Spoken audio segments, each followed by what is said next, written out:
What's starving my refugee population with soy product? Well, Jesus, what a mess. Oh my God. Fuck. Chris, you gotta pull me out of this tailspin. We're on starting on a terrible note here. Yeah. Yeah, we're back. Part 2. Zhang Zongchang, Part 2. The Rise of the Working Class. My man Zhang. We're back. We're back in Warlords. Lit we're back as in China. hell. Fucking everybody. Got a dick the size of a bunch of coins. Just a rad war criminal. Yep. And now we're gonna watch it all fall apart. Okay, good. Thank God. He does have it coming. Yeah. I like his chutzpah, but yeah, he's got it coming. Thrilled to hear that we are going to fuck him up. Let's go. Let's have his uppance come. But first we're gonna fuck up a lot of other people. So yeah, well, yeah. All right. On May 19th, 1925, a group of 8 factory delegates representing striking workers at a Japanese-controlled cotton plant in Shanghai met with their opposite number from the factory to discuss the workers' demands. A brawl broke out, and a Japanese foreman murdered a well-established labor organizer, and the resulting fight injured the other 7 delegates. Now, this, for very obvious reasons, pissed off Shanghai's unions and 10,000 workers, which was at that point one of the largest demonstrations of workers in Shanghai's history, showed up to his memorial service on May 24th. Now, on May 30th, protesters marched on a police station that had arrested some of their comrades on the 24th. And when they got to the station, the British police opened fire into the crowd. When the slaughter was over, 10 Chinese men, women, and children lay dead on the streets of Shanghai. Another 50 were wounded. This moment, on this crowded street in Shanghai, changed everything. Ba Jin, the great Chinese novelist and anarchist, wrote this description of a student's reaction to the slaughter in Shanghai. Quote, "At the entrance to Yunnan Road, he saw the child who had been killed a short while before. He thought, about half an hour ago, the crowd was marching peacefully towards the police station to ask the police to set free students who had been unjustly arrested. They thought the police were human beings endowed with reason and human sympathy, that human blood flowed in their veins. That's a mistake with cops. They thought that uniforms and weapons could not have destroyed their human nature. But reality proved they were bloodthirsty beasts. On the most crowded street of the city, they deliberately slaughtered unarmed people. For this, there was no precedent in Chinese history. The imperialist oppression that it endured for so many years ached like a deep wound in his heart. He struggled inwardly. He felt the time for patience was over. He felt he wanted to spill his blood, to sacrifice his young life that he might show that not all among his people were lambs that allowed themselves to be led without resistance to the slaughter. He looked again at the corpse of the murdered child. His eyes shone with fire. His whole body began to burn as though on fire. His heart beat violently." Now, I think this is a feeling that all of us know now.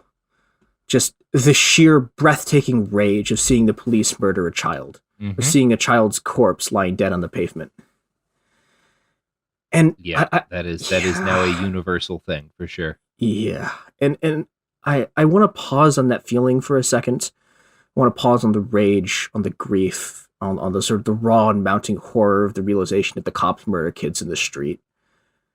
And I want you to hold on to those emotions, because there's been an enormous effort to get Westerners to think that Chinese people are, fundamentally different than they are, that Chinese people are inherently authoritarian, that we're all bound by a sort of traditional Confucian hierarchy that we all follow reflexively, that it's baked into our culture, and even at the most extreme cases, our genetics, at a level that makes us fundamentally different than the quote-unquote freedom-loving people of the West. And I want you to think about that student, staring at a child's corpse in a bloody street in Shanghai. And I want you to think about how he felt the same despair, the same grief, the same rage that we do.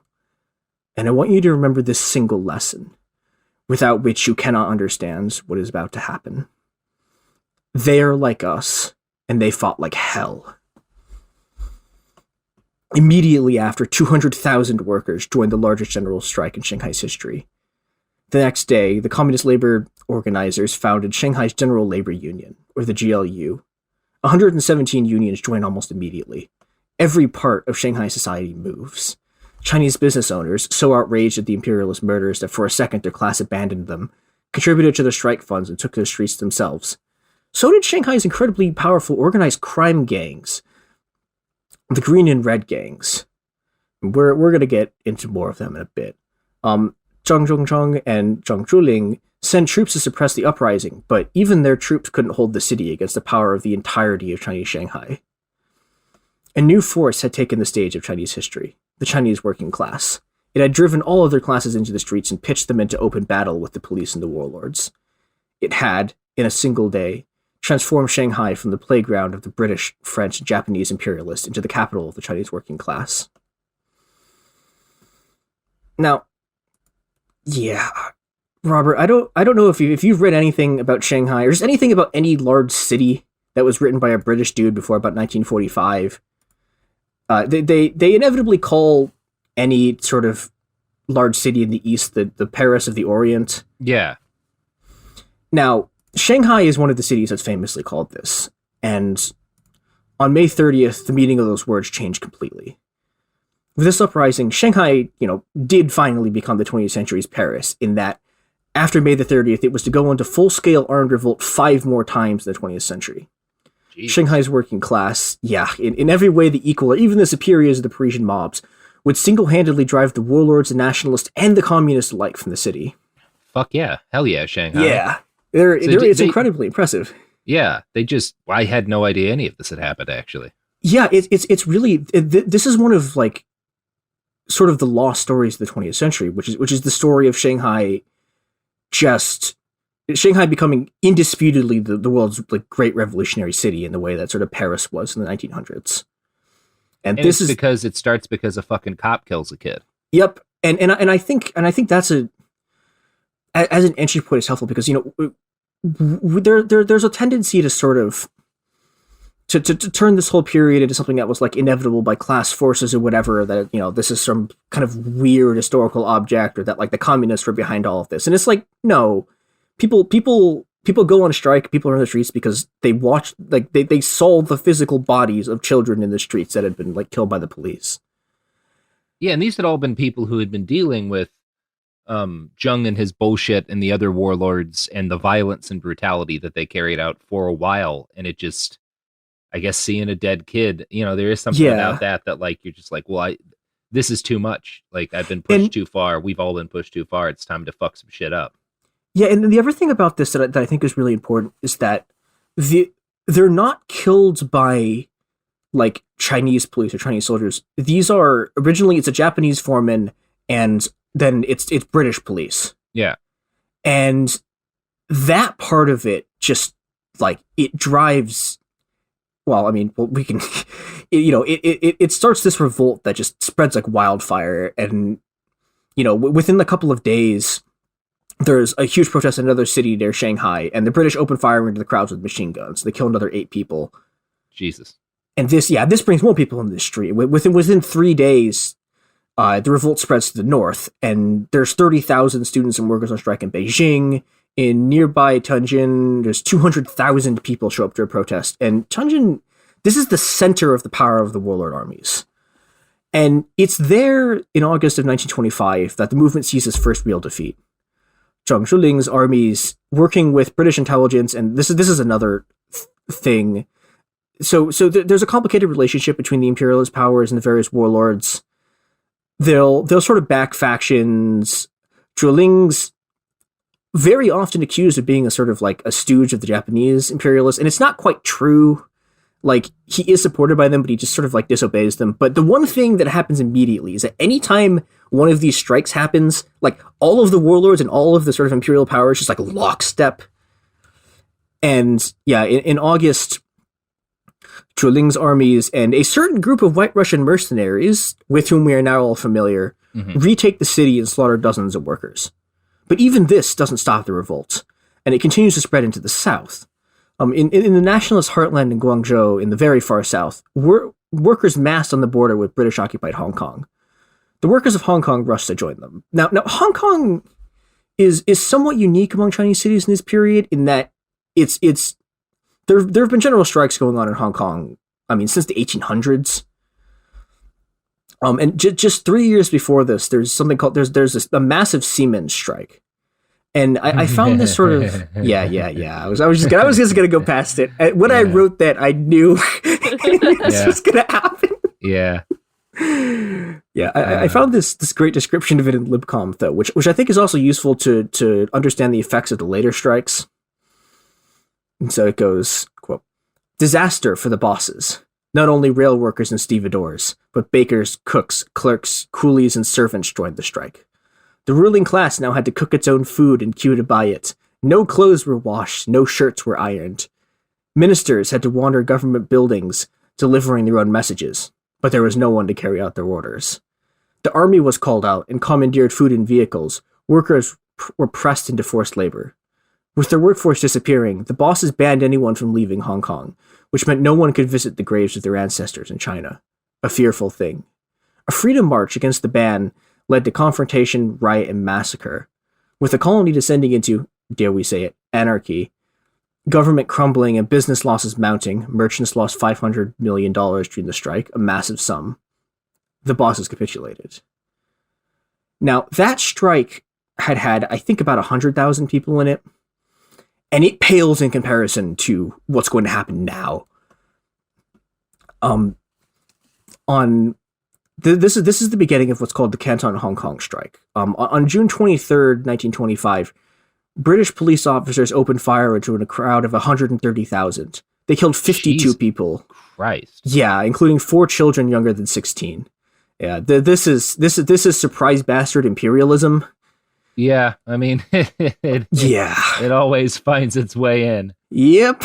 Yeah, and that is a very British thing, just firing into a crowd of thousands of people with. Yep. Yeah, they did a lot of that. Okay, totally scans. Yep, and the workers in Hong Kong respond with the city's longest general strike. 250,000 workers just leave the city for Guangzhou, which brings all of Hong Kong to a standstill because almost their entire labor force is just gone. Like they just leave. There's a boycott of and the other thing they do is there's this boycott of British goods that reduces British revenue in the city by 40 to 50%. And this lasts for 16 months. And the only reason Hong Kong survives is that, like, basically the only thing the UK government is doing in this period is just shipping these massive bailout packages to Hong Kong. Now, I know I mentioned earlier that there was these massive protests in Tianjin, and those are that's the first movement to go down after sort of warlord troops move in to suppress it. But what's interesting about what happens in the rest of the country is that, for the most part, these strikes aren't put down by the warlords at all. And so to understand why, we need to look at sort of the class composition of these movements. At the beginning of the May the 30th movement, which is what this whole wave of unrest comes to be known after the sort of May the 30th massacre, you have a really solid alliance of, everyone in Chinese society. And I mean, like everyone is pissed off about the British soldiers just like slaughtering children in the street. And it produces this really unwieldy alliance of workers, business owners, and organized crime, all sort of like fighting imperialism together. But like, okay, that's not a coalition that has any shared interest other than sort of just hatred of the British. And, okay, hatred of the perfidious Albion is a powerful force, but it's not enough to hold a political coalition together. And especially because, this is the period where, like, the general strike really enters into sort of the protest vocabulary of China's working class. And this starts to just absolutely freak out the bosses. And there's a lot of things that are very scary if you're a boss in like Shanghai 1925. One of the other ones is the workers in Shanghai start organizing what's called the dog beating brigade, which is this rove of workers with axes who run around beating up scabs and people who don't support the labor movement. It rules. Yeah, that's pretty rad. Yeah. Dudes with axes is like, nope, you better support the labor movement. If you want to keep a strike going, you're going to need a couple hundred dudes with axes. Yeah. Yeah. That's a lesson people should be taking for the general strike we should have in, I don't know, tomorrow or whenever. Yeah, and I think, frankly, like, the fact that we no longer have people have dog beating brigades with axes is like a real reason for the decline of the sort of organized American working class. Well, bad pitch here, but we're going to have to change the name because Americans are not going to get on board anything called the Dog Beating Brigade. That's true. We call them the Rat Beating Brigade. Absolutely. Yeah. I think you can get people back on board. Yeah, but Sophie's dogs is angry. Oh no! About the Dog Beating Brigade. Yeah, I mean that's fair. It's a different culture, okay? Don't worry, they only beat people, not dogs. Yeah, they're not beating people. They're not beating dogs. They're not like Hitler. They're beating people, which is also like Hitler. But in a good way. All right, I've lost the thread. Let's continue.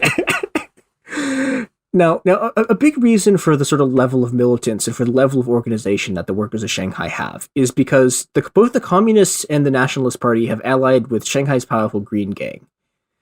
Now, the Green Gang is the single best organized political force in Shanghai by a very significant margin. Most of what they're sort of famous for is the fact that they control Shanghai's opium trade, and that makes them a lot of money. But in terms of organizational strength, their real power lies in their control over the workplace. The Green Gang controls almost every shop floor in Shanghai, and the ones they don't control tend to be controlled by other gangs. And when I say they control the shop floor, what I mean is that they're almost completely in control of the hiring and firing process, to the point where to even come to Shanghai in the first place, right? And this is important because Shanghai is a city that's like 70 to 80% immigrants from other parts of China.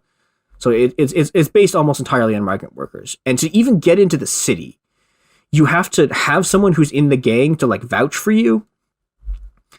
And once you have someone like a foreman to vouch for you, you have a friend to vouch for you with the foreman, and they can hire you. But this whole process means that almost the entire working class in Shanghai is like affiliated with one of these gangs, particularly the Green Gang. And it's sort of interesting. You can see attempts to sort of like defame some of these workers.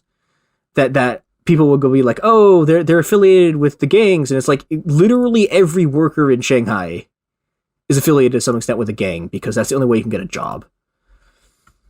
And this gives them an enormous amount of political power on top of the wealth they're able to extract from Chinese workers in the opium trade. And they're significant enough that a big part of communist organizing in Shanghai becomes like infiltrating these gangs. Because the communists, very quickly figure out that if you're not like part of the gangs, you can't get a job and you can't do any labor organizing. So they turn into the strategy of like organizing the gang foreman, because the gang foreman can just like boot everyone out of a shop and like start a strike. And this really kind of weirdly and surprisingly actually works. And the communists are able to win over like a good number of foremen. And this is one of the sort of the bases of organized labor in the city. But this also means that even within the sort of communist unions, the gangs have like a decent level of influence because they're reliant on gang members to sort of bring people in. Now, at the beginning of the conflict, this works in organized labor's favor because both the gangs and the communists and like the labor organizers are all pulling on the same side, and that means they could just like pull everyone out of work.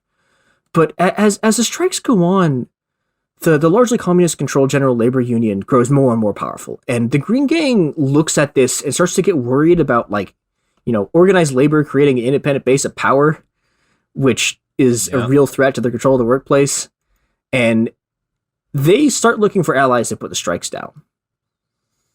Now, Chinese business owners had initially, like, backed the protests, but, because they were pissed off that the British were shooting people. But they very quickly realized that letting workers have unions is extremely bad for them, even if those unions were temporarily targeting foreign owners. Yeah, so one of their major complaints is that there's this strike. Like one of the strikes that's going on is at this like Japanese-owned power plant. But because the power plants they can't be run by scab workers, this cuts off businesses. This cuts off like power to Chinese businesses too.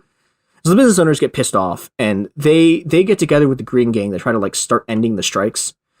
The gang like storms the offices of the GLU with like knives and iron bars, and just like beats the crap out of a whole bunch of the GLU organizers, and they're able to just like destroy the headquarters. And they also start to sort of like exert their influence over the workforce to like bring people back to work. And this eventually is able to do what the British government and the warlords couldn't, which is bring the strike to an end by forcing the GLU to sort of like settle with the Japanese government over compensation for like the original death of the labor organizer. And a very similar process, although in Hong Kong, it's more Chinese business owners backing the British than it is organized crime, like just beating the crap out of people. But a very similar thing plays out in Hong Kong. And after 16 months, the strike ends, and it's kind of a disaster because after this, the Brits just they turn Hong Kong into a fortress. Almost all British social policy for the next really 100 years, specifically designed to make sure that this kind of strike never happens again. Yeah, it seems like I could name some other governments that took a little bit of a leaf out of their book in that regard. Yep, and there's a fun, I say fun, but there's an interesting thing about this where Hong Kong is basically the place where like most riot tactics are produced, or like police anti-riot techniques are produced. So like there's another bunch of riots in 1967, and what the British police does against those riots are like that's like the template for all riot police comes from is from the British police in Hong Kong in 67. And you see this with like waves of this with the earlier strikes too. I mean, they're fucking good at it. Yep. I can. It's also, I'm gonna guess, where a lot of protester tactics for dealing with. I mean, I can say that just in terms of like last year in Portland, people were using tactics they'd seen Hong Kong do first. It's weird that I had no idea it went back that fucking far, but yeah, and there's interesting stuff here too because. So basically, like the way these conflicts always work is that like both sides are constantly trading like tactics with their sort of like equivalent numbers. So you have like the thin blue line international, but then you also have like the actual international in this period. So you have sort of which is like, the kind of left socialist international. Yeah. Well, by this point you're sort of in like the USSR Third International. Yeah. But even before that, you have a lot of people who were like workers in, or like for example, like the like one of the labor movements in Egypt, for example, starts because a bunch of like Italian anarchists like show up and do a bunch of organizing, and this happens in Brazil too, where the general strike like just sort of spreads as workers move around the world. Yeah, so you have these dynamics, and they sort of clash here, and in Hong Kong, like the ruling class just straight up wins. But in Shanghai, even though the strike collapses and like another warlord takes the city and executes a bunch of the labor leaders, but it doesn't matter because May the 30th had already had changed everything about Chinese politics. And this is one of the biggest factors behind the rise of the next phase of sort of Chinese history, which is the rise of the Nationalists. Now, the KMT of the Nationalist Party it's one of the oldest political factions left in China at this point, but by the time you hit about 1920, they're a complete mess. They've had a series of disastrous revolts. Like all their leaders keep fleeing to Japan, and they're sort of clinging on to like a portion of Guangzhou province, like the far south. And I mean, organizationally, it's a disaster. I mean, they don't have meetings. Like they don't have a party program. They don't have a constitution. They don't even have like a newspaper. Like they don't have a party publication. And the Soviets look at this and are like, this is a disaster. And so they send Michael Borodin, he's an old Bolshevik organizer, to meet and advise the KMT's leader, Sun Yat-sen. And this Borodin basically tells Sun Yat-sen, like, okay, you need to reorganize this party on like Leninist lines. And Sun Yat-sen is like, okay, so if I don't get Soviet aid, there's literally no way we can ever win this war. So he lets Borodin carry out his reforms. Within a series of matter of months, it's just completely transformed. They turn to this really incredibly effective political organization. They suddenly have branches all over the country. They're all holding meetings. They're spreading propaganda, and they're also sort of aided in this by the USSR. Yeah, the USSR is going to do a lot of things to help the KMT in this period. One of the biggest ones is that they drag the Chinese Communist Party, like literally kicking and screaming, into an alliance with the KMT. The communists just like hated the Nationalists for various doctrinal reasons, but the USSR is just like, you're going to ally with them. And this is called the First United Front. And notably, it's the First United Front because there's going to be more United Fronts because welcome to Chinese they're not history. As unified as maybe they. Yeah, we'll see how this alliance turns out in a bit. But in 1924, like every member of the Communist Party joins the Nationalist Party, and this gives them like a this makes the Nationalists like significantly more effective as a political organization. You know, and the KMT on top of the communists, they've always had a few other bases of support. Like they have a bunch of backers in like the Chinese diaspora and like the U.S. and Indonesia. They have a lot of banking support from people in Hong Kong and Guangzhou. And with the reforms of the party in 1923 and the May the 30th movement in 1925, the KMT gets 3 new, extremely powerful bases of support. They get the full military backing of the Soviets, who are going to pump more money into the KMT than like any other international power is going to spend on this entire war. They get this one of the things the Soviets do is they start helping to train this new officer corps for this thing called the National Revolutionary Army that the KMT is sort of building up to go fight the warlords. And the third thing that they build up, especially after the giant political shifts of 1925, is they start gaining this huge base in the Chinese masses. And when I say the Chinese masses, I mean they have the entire ideological spectrum in this organization. I mean, it's the kind of coalition that you look at it and it's like something has gone wrong in history. Like there are too many people are agreed about the same things. Yeah, like there's like proto-fascists. There's like these right-wing like hardcore nationalists. There's these very like traditional sort of conservative Confucians. Like there's these conservative Chinese business owners. There's a bunch of landlords. You have the sort of old revolutionary like Republicans, and then on the left you have a bunch of socialists, communists, and anarchists, and they're all in the same org.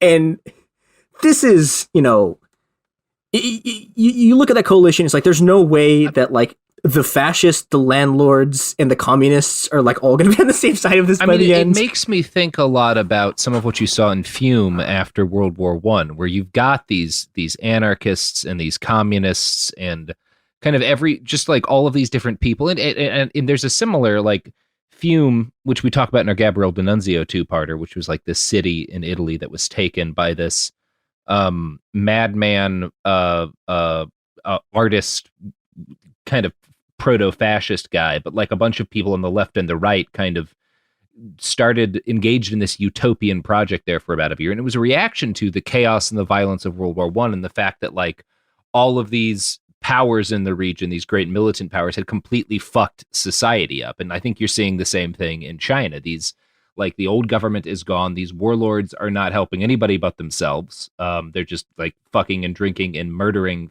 tens of thousands of people. And so you get this pretty broad coalition of people who are all able to be like, well, fuck how things are going. Yeah, and I think the other part of this is that the KMT sells nationalists like sell themselves like as like we're the revolutionary party. And it's like anyone who wants a revolution, like left or right, like doesn't matter, just join up and you'll get the revolution that like overthrows the warlords and like restores the power of the nation. And then after that we can all fight over like, you know, rest of our political differences. And they sure did. Oh, yeah. You know who doesn't overthrow Chinese civil society and start a period of mass bloodletting that will eventually lead to the deaths of millions? The products and services that support the show? They do not. None of them have yet done that. Maybe one day. I have a good feeling about Blue Apron. I think they might go all the way, but we'll see.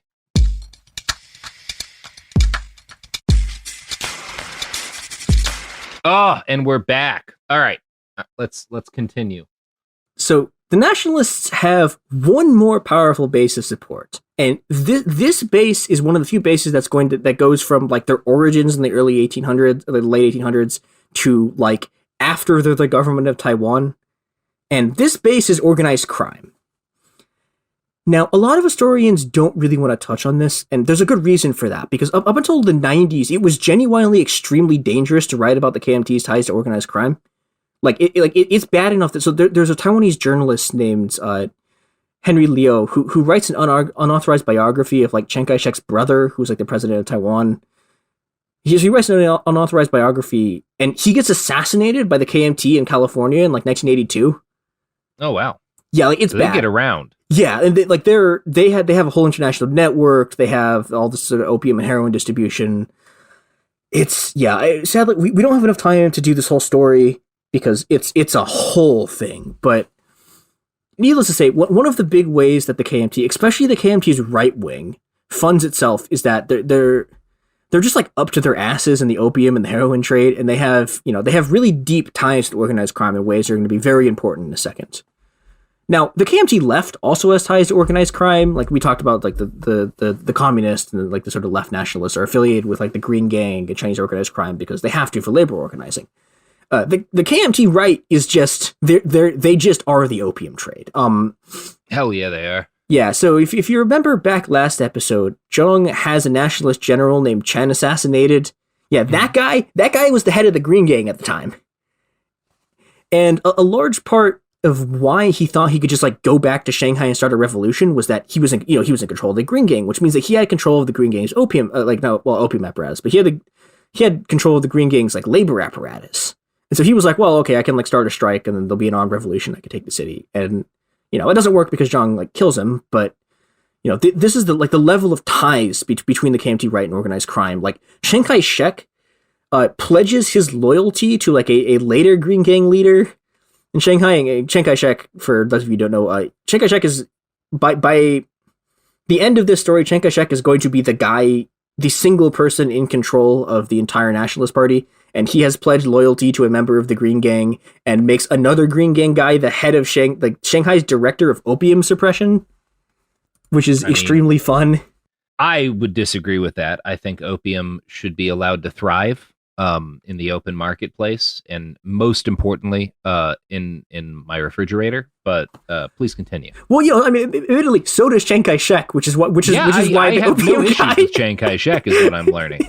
We're both on the same page about the only thing that matters: opium and heroin too. Although the heroin's a bit later. Yeah, this. It's literally the opiate of the masses. Yeah. Well, no, because most people can't afford it. It's the opium of me. It's the opiate of me. And Chiang Kai-shek. It's our opiate. And yeah, all right. Sorry. And it makes a lot of money. Yeah, if you're not for some people, I'm a purist, but you're just in it for the love of the game. In it for the love of the opium, why would you you don't want to commodify something you love, It's like if you make your hobby your job and it ruins it. You don't want to lose out on the love of the game being opium. Makes sense. Now, yeah, the Green Gang on the other hand, like the Green Gang is in it for the love of the money, and so they funnel all of this into like they funnel a bunch of their money into the KMT, and the KMT, with their bases now solidified and their armies fueled by the power of Russia, heroin money, and the Chinese masses, they set out to conquer all of China. Okay, that's a little bit pretty ambitious, but go off. Yeah. Yeah. Now, okay, before we fully get into what's become known as the Northern Expedition, there's one more person who we have to talk about, who I believe, although I'm not 100% sure, is showing up for the first time in Bastards Pod history as a character, and that is Mao Zedong. Oh yeah, we talked a little bit during the Lysenko episodes because of the the famine and during the Great Leap Forward. But yeah, we really haven't. He's one of the guys who's I always get to daunted by the sheer amount of shit to cover when you have to talk about that guy's life. Yeah, obviously like we cannot really get into Mao here, but he does one thing that's extremely important in this story, which is that he in 1926 he's organizing a peasant movement in Hunan province, and he's really good at this. The newly formed like Hunan Provincial Peasant Association quickly grows to 5 million members, and they start to seize land from wealthy landholders, and they start to arm themselves in order to do this. And credit where credit is due. Mao, good on land reform. He's bad on sparrows, bad on workers' democracy, bad on famines, but land reform, he's pretty good. And the peasants agree with this. But unfortunately, the local elites are extremely unhappy that the peasants are taking all their land. And so they start to form their own militias to stop the peasants from taking more land. And pretty soon, there's just another civil war going on in Hunan province between the peasants and the large landowners. Yeah, because we that's needed the thing more about wars. civil wars is you get one, you get a lot. Yep, and then they keep happening. It's great. Yeah. Now, sort of interestingly, the CCP is actually extremely pissed off that the peasants are taking all this land because, as I said earlier, right, part of the KMT's base is landlords. And those people not happy about the prospect of land reform. And, the CCP is still trying to hold the CCP KMT United Front together. And, Robert, you might be thinking to yourself, what kind of brain geniuses would look at a coalition that includes a bunch of landlords and Mao and go, yeah, this is a basis for a stable working relationship? And I mean, yeah, he's not famed for his love of landlords. Yeah. And the answer to that is Bastards Pod alum Joseph Stalin and also Trotsky. Yeah, there's my boys. There's my good boys. Yeah. So J Stahl looks at Mao Zedong, reads up on this guy's background, and says, "You know who can get along with landlords?" It's great. This guy. The funny thing about this, right? So okay, we'll get really fully into what the brain trust in Moscow thinks about this later. But okay, so the fun part about what's about to happen in China here is that so it's a complete fiasco. All the communists die. Stalin looks at this and sounds like a Stalin thing. But it gets worse. It gets worse, and this runs into my theory of every critical moment in world history, you can find a decision that Stalin made that made it worse. And this one, it's not just this. Stalin also is the lesson that he takes from this conflict is he takes a bunch of really weird lessons from it, and he tries to force the Communist Party in Palestine to take a completely weird line based off of what happened in China, and that's one of the reasons that it completely fails, and is one of the reasons that everything goes to shit in Palestine. So yeah, good job, Stalin. He's gonna fuck everything up in China, and then he's gonna do it again in Palestine, and it's great. It's a good time. Yeah, no, he was good at staying in power. Yeah, he was less good at everything that was not directly related to staying in power. Yep. But man, was he good at staying in power. Oh, yeah. You can't fault him on that. All right, so J Stahl fucks around and gets a whole lot of communists killed.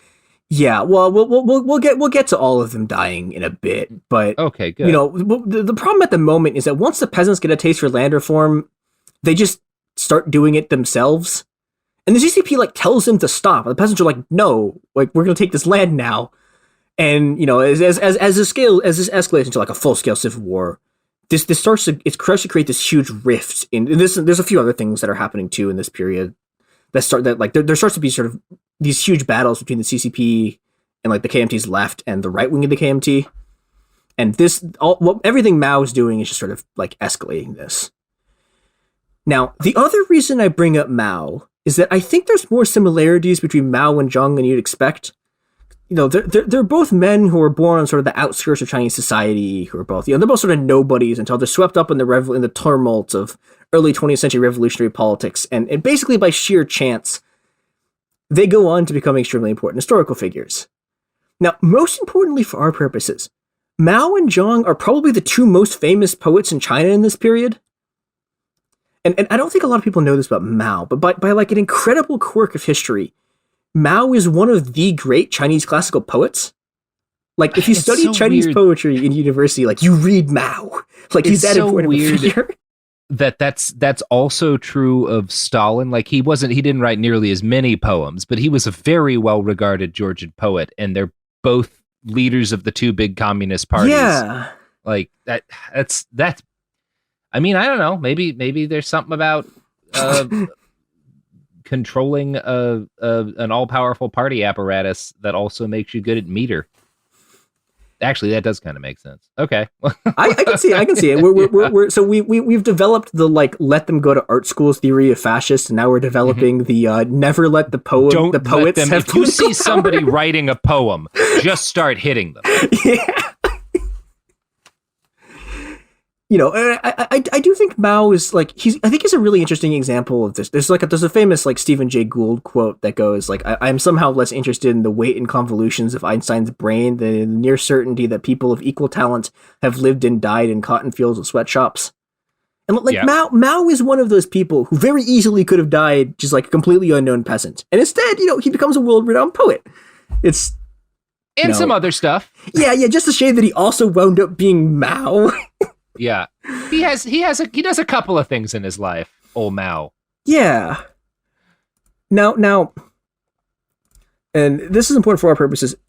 Zhang is also a famous Chinese poet, and Robert, I want you to read this poem. He's a big-dicked warrior poet, is what you're saying. Yeah. I want you to read this poem that I've just put in the chat. That's called "Poem About Bastards." Oh, fuck yeah! Hell yeah, let's do this. Okay, is this the whole poem? This is the whole poem. You tell me to do this. He tells me to do that. You're all bastards. Go fuck your mother. That's a good poem. I assume it rhymes more in the original language, but I still like it. Here's the thing, right? So you would think that it sounds better in Chinese, and no, it doesn't. Because I'm going to say it then, that's not really a poem. That's a guy telling someone to go fuck his mother. Yeah, that's like a running theme for him. He's really into the motherfucking stuff. Now, okay. I mean, it's not bad. You know, I get it's the kind of thing. If he were like, for example, an actual like revolutionary fighting for liberty, as opposed to a vicious warlord who rapes women, this would have a little bit more bite because he's the one telling people to do things. Yeah, like nobody's told this guy what to do in quite a while at this point of the story.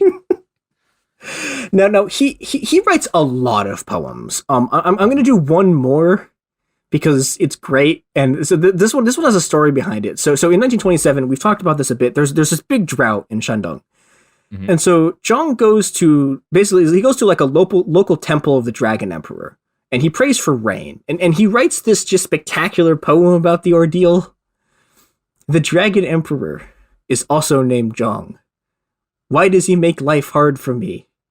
If it doesn't rain in 3 days, I'll demolish your temple, and then I'll have cannons bombard your mom.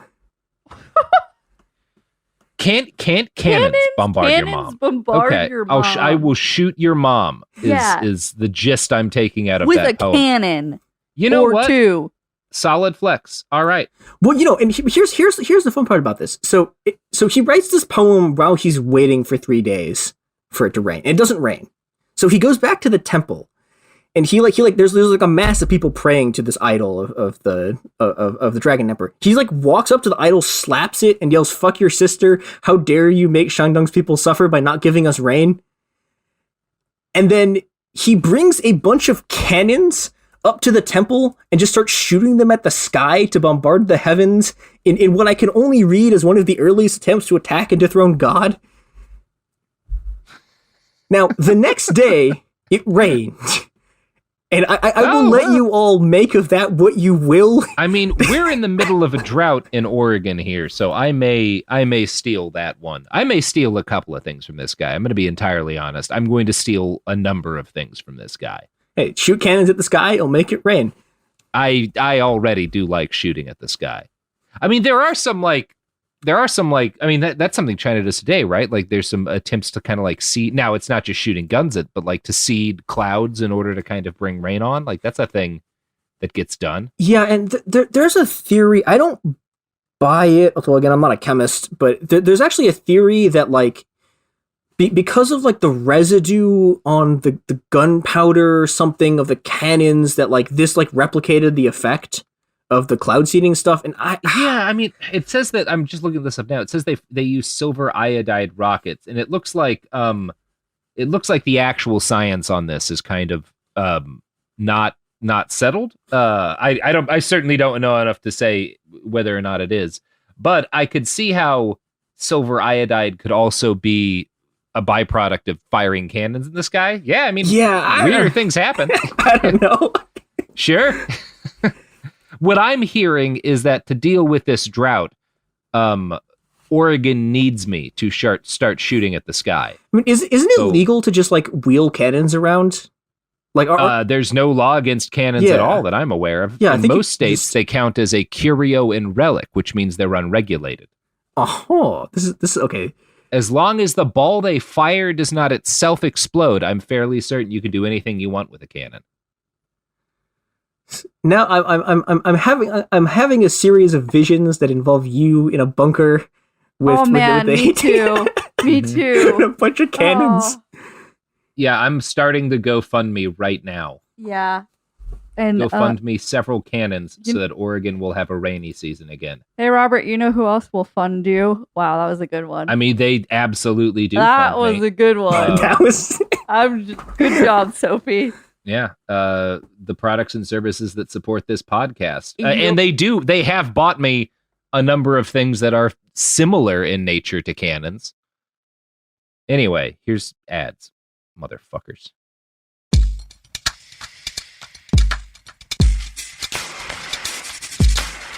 We're back. We're all just having a real zip bang wow hoozly doozly do of a time. So he shoots some clouds, which I think we've decided was a good decision.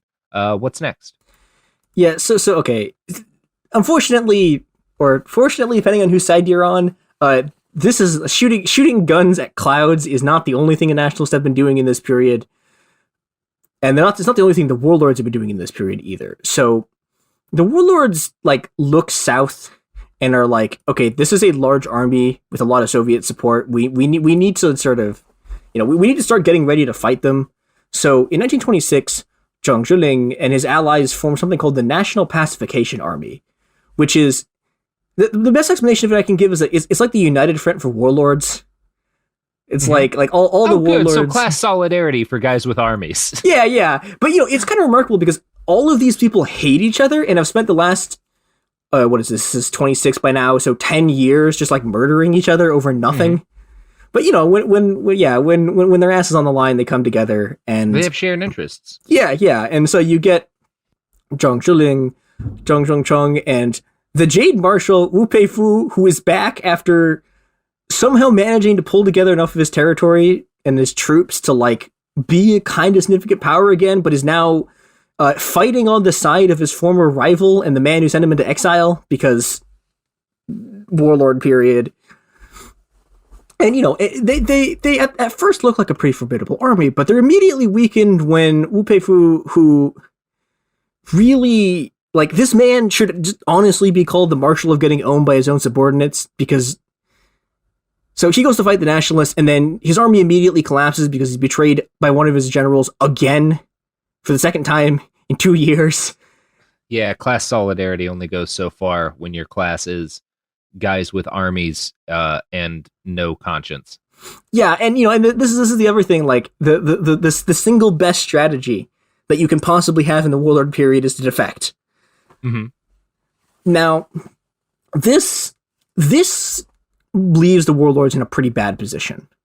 And it's here with the National Pacification Army just completely unable to stop the Nationalist advance that Zhang makes the first of two mistakes that would cost him everything.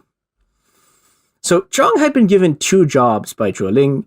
One of them was to defend Shanghai. The other one was to confront a nationalist advance around Nanjing and to reinforce the troops of one of the sort of more unreliable warlords in the coalition. Now, that warlord's troops had been doing okay against the Nationalists, but Zhang, I think justifiably worried that this guy is going to defect for the fourth time in 2 years. He's like, okay, this guy's... It does seem like the thing to do. It seems like everyone defects constantly. Yeah, he's gone traitor 3 times. I can see why he would be worried. Yeah. Yeah, so Zhang is worried this guy's going to defect again. So he sends most of his army to reinforce that guy. And by reinforce, I mean he wants to put an army next to him so he doesn't defect. But this is a complete disaster. The part of his army that Zhang sends to defend Shanghai just gets completely destroyed. And the other warlord subordinates hate Zhang so much that they defect to the KMT rather than be on the same side as him. Oof. Yeah. Yeah, it's bad. It sounds like he pissed off some people. Yeah. But it's funny because it's not like the other warlords, the other warlord isn't good either, but man, Zhang is a tier above all of the rest of the Chinese warlords when it comes to just warlording. Mm-hmm.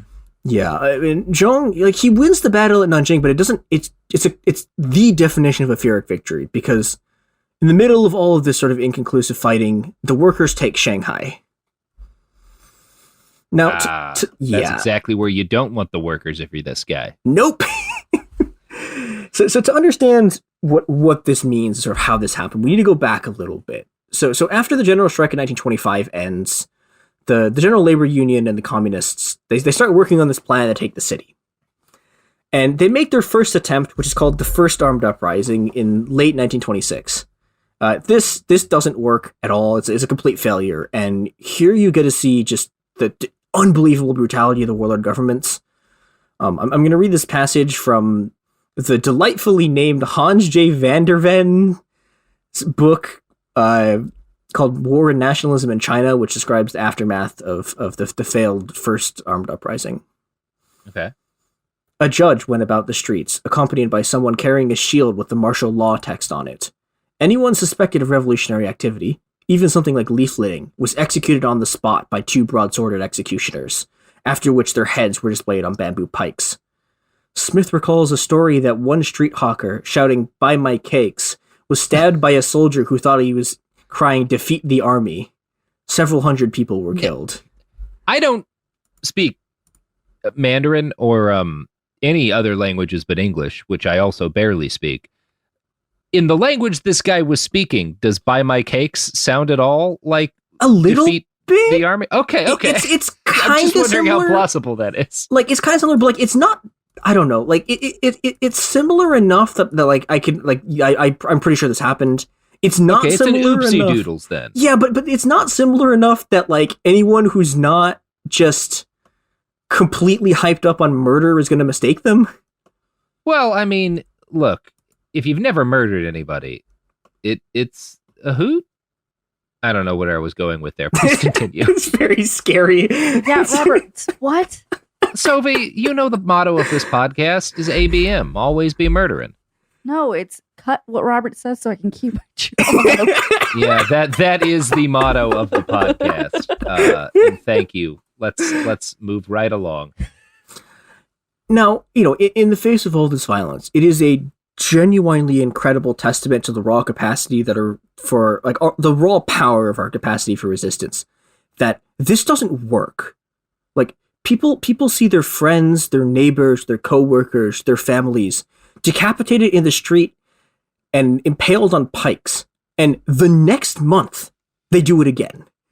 In February 1927, there's a second armed uprising.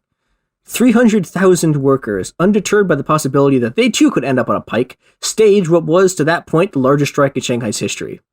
Now, this too fails because the armed uprising and the strikes weren't coordinated enough. But the third armed uprising on March 21st, 1927, finally takes the city.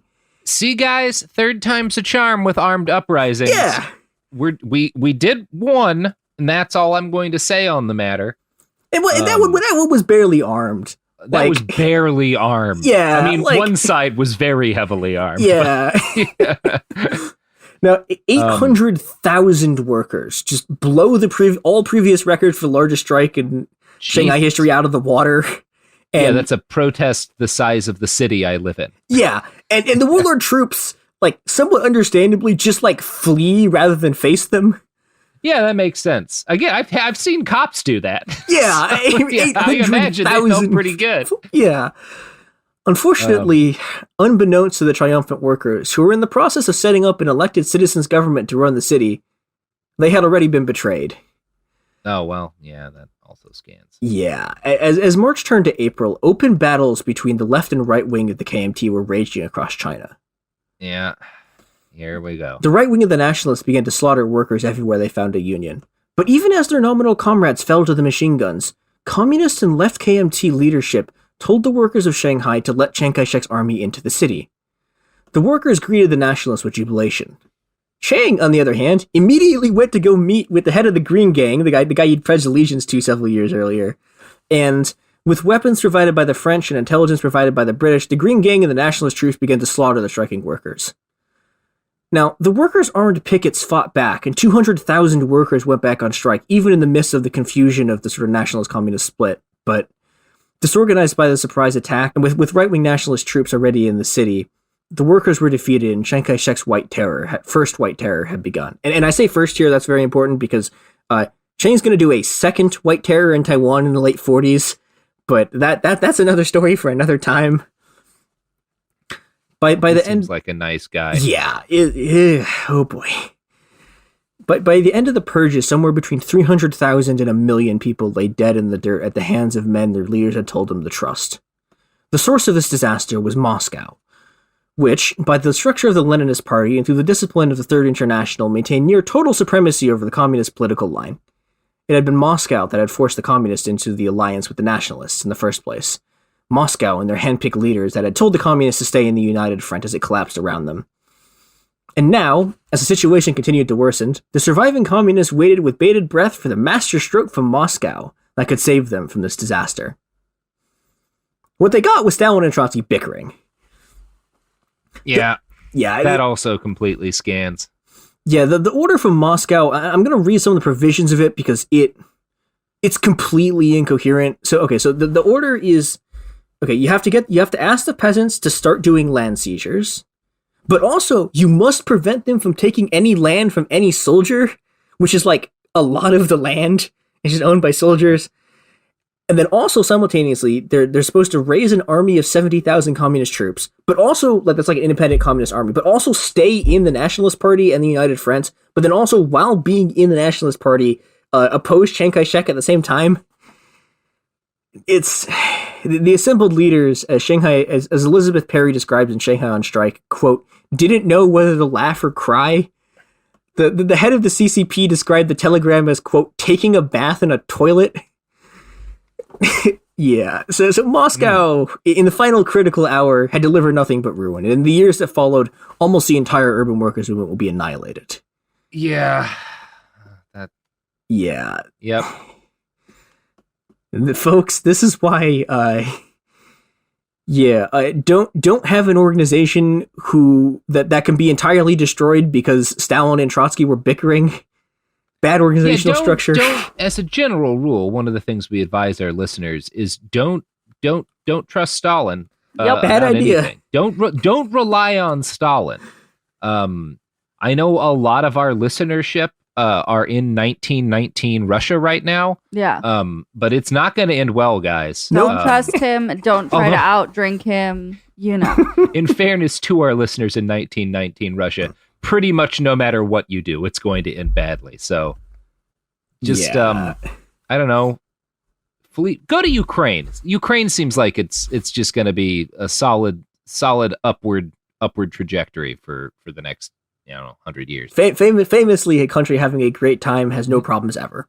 Famously stable Ukraine. Yeah. Okay, so.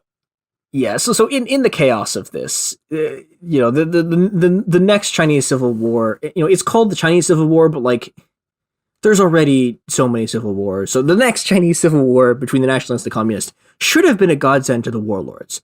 And in the immediate aftermath of the suppression of the Shanghai Uprising, warlord forces were temporarily able to halt the Nationalist advance.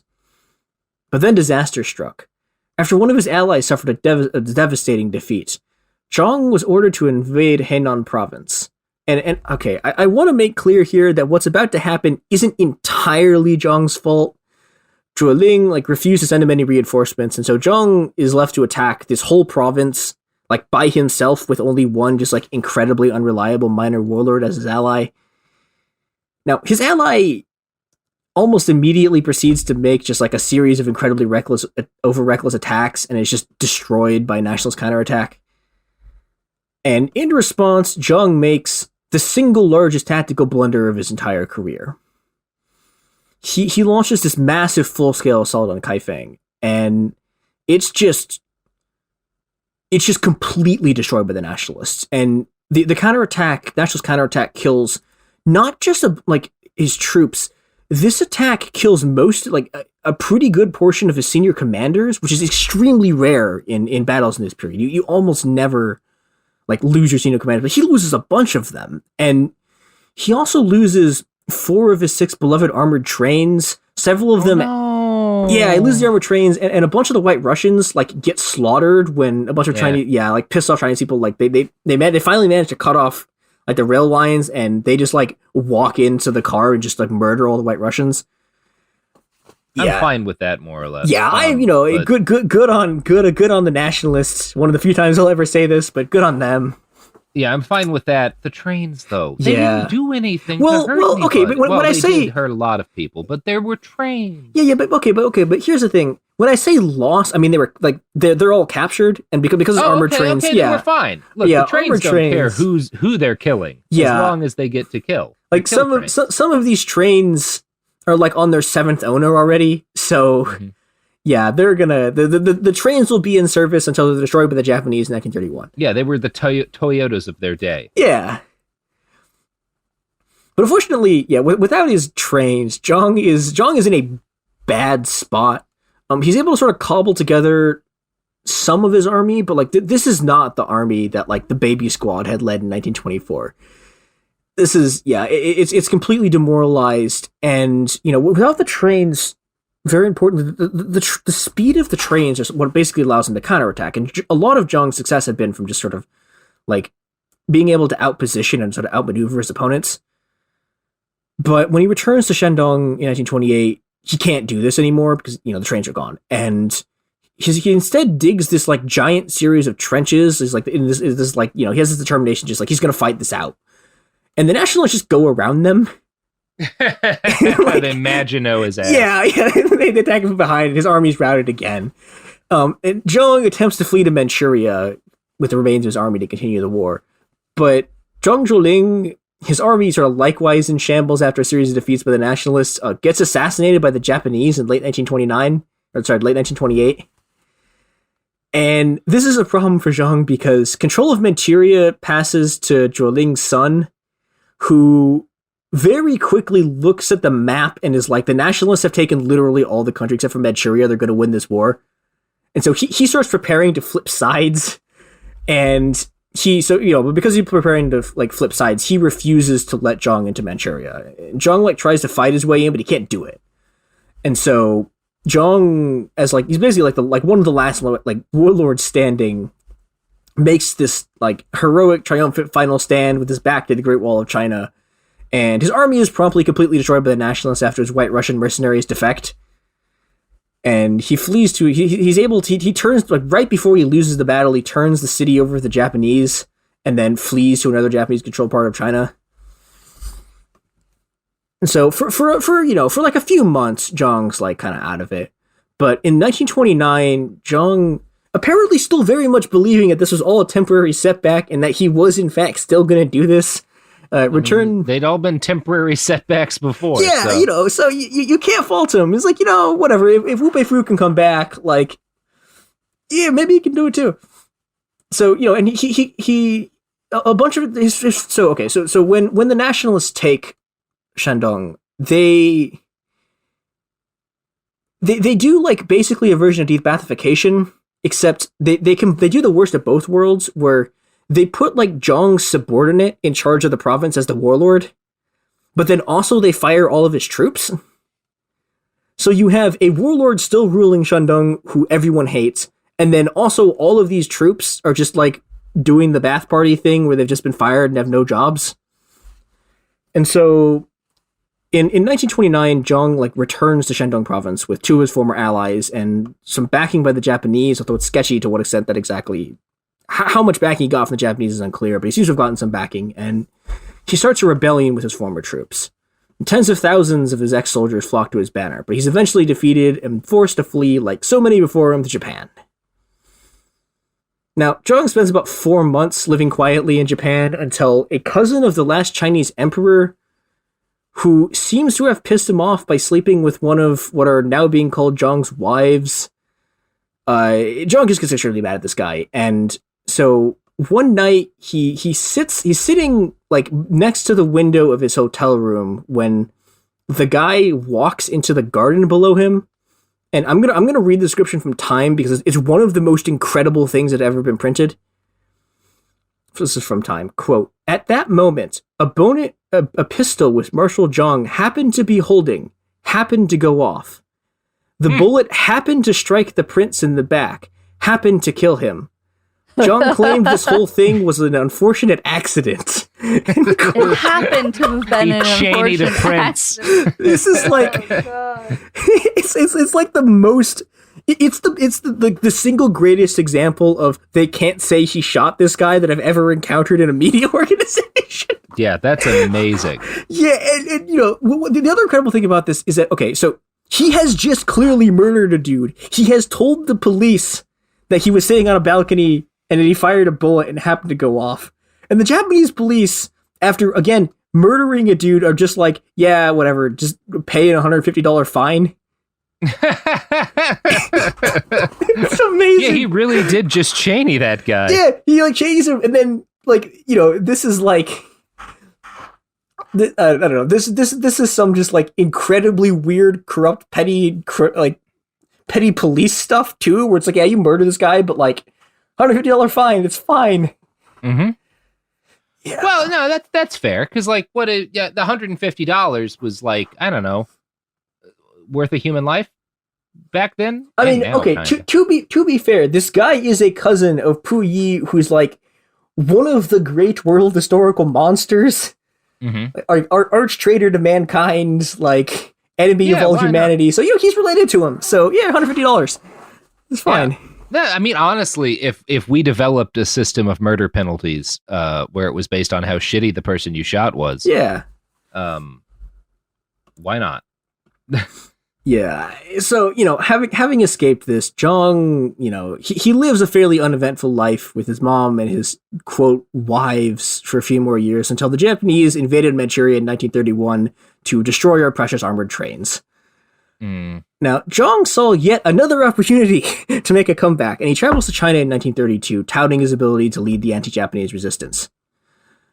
Unfortunately for him, in a train station in his home province, the nephew of a nationalist officer that Zhang had executed, like, some years before, jumped out and shot him. Zhang's final words were, quote, "No good," which, you know, I think that's as good of a closing remark on Zhang as you can get. I mean, you can't argue with the man. That's a fair thing to say when you've just been murdered. Oh, no good. You know what? Not on board with this. That's kind of my favorite thing he's done. This is cancel culture. Oh, what a rad dude. No notes. Great life. No good. Couple of notes. Lot of notes, actually. But I like the trains. And I like that his dick was the size of 86 pesos. No good. It's a lot of pesos for a dick. Yeah. No good. Well, Chris, this has been a wonderful journey into history that I did not know. And it has taught me, again, more about pesos than I knew. So I'm very pleased with how today has gone. How are you feeling? I'm doing pretty good. You know, this is kind of like, you know, I wanted to say this is like the bad part of Chinese history, but like, no, every part of Chinese history is also the bad part of Chinese history. So That is the fun thing about history. Yeah. Every now and then you get a guy who, I don't know, invented sea monkeys in order to fund National Socialism, and we have a laugh. But there's a lot more, I don't know, gangs of wives being forced against their will to be concubines, and people being force-fed soy pucks while they starve to death. More of that. Most of history. The good time. No good. Yeah. Most of Which history, is why no good. Why this podcast exists. Yeah. And why you've all just finished listening to 2.5 hours about a real this podcast. Good. Real no kooky character. I liked my joke. It was thank funny. you, Sophie. I appreciated it. Thank you. Well, you have any pluggables, Chris? Here at Behind the Bastards. Yeah, I am at itmechr3 on Twitter, or the Icelands Be Destroyed dude. I have a Substack. As you are known to, yes, to your family. Yes, from a long and illustrious line of Ice Must Be Destroyeds. Mm-hmm. Actually, predates Ice by quite a bit. Baffling story when you really get into it. Yeah, Ice, no good. Yes. Also, yes. No good. Thank you so much, Chris. Well, yeah. Thank you, Chris. Thank you for having me. Thank you at home for listening. That's going to do it for us here at Behind the Bastards for the week. Until next week, grab an armored train, press gang a bunch of people, and force them into your militia, get dozens of concubines, and, eventually get shot to death. No good. Well, okay. You could do other things if you'd prefer. Okay. Bye now.